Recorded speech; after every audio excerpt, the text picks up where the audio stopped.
My name is Sonam Frasi. I would like to ask you a question on Tibet. I was born in Tibet before the Chinese invasion of Tibet. Unfortunately, 1.2 million Tibetans have died since, and we have been made refugees. My question is, Tibet, after 74 years of Chinese rule, is still under lockdown. No journalists, no individual tourists, even Tibetans are not allowed to see their families. What is China afraid of to keep Tibet in such a tight control and Tibetans in such an inhuman existence in our own country? Sir, ever since the Yuan dynasty, if not even earlier, Tibet has been part of China. Through different dynasties, different historical periods, I can assure you, during your lifetime and mine, Tibet will always be part of China. Why are you so insistent on ruling places that don't want to be ruled by China? No, Tibet is part of China. Taiwan, they're not happy in Xinjiang.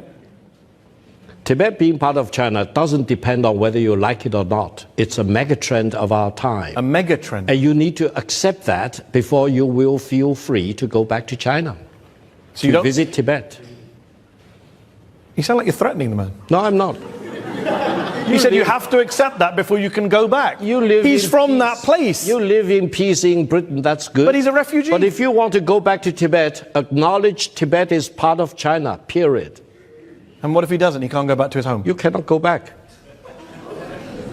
Because China doesn't want to see anyone advocating for the independence of Tibet. Why can't China? No way, that will never happen. Victor, why can't China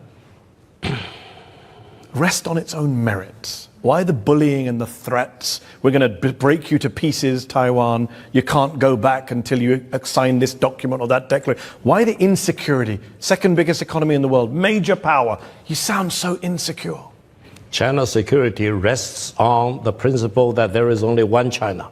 And Taiwan is part of China, Tibet is part of China, and Xinjiang is part of China. Period. And even if the people there don't want to be part of it, you don't give a damn. The majority of the people live happily as Chinese citizens. Did you do a vote? I will go with you to Tibet. We're going to go to Tibet and we're going to talk to all the Tibetans. And possibly I can go to Taiwan. Tibet, but the guy who's from there can't go there. You sound ludicrous when you say this stuff, I'm sorry to say. Let us go back to the audience. Gentlemen at the back.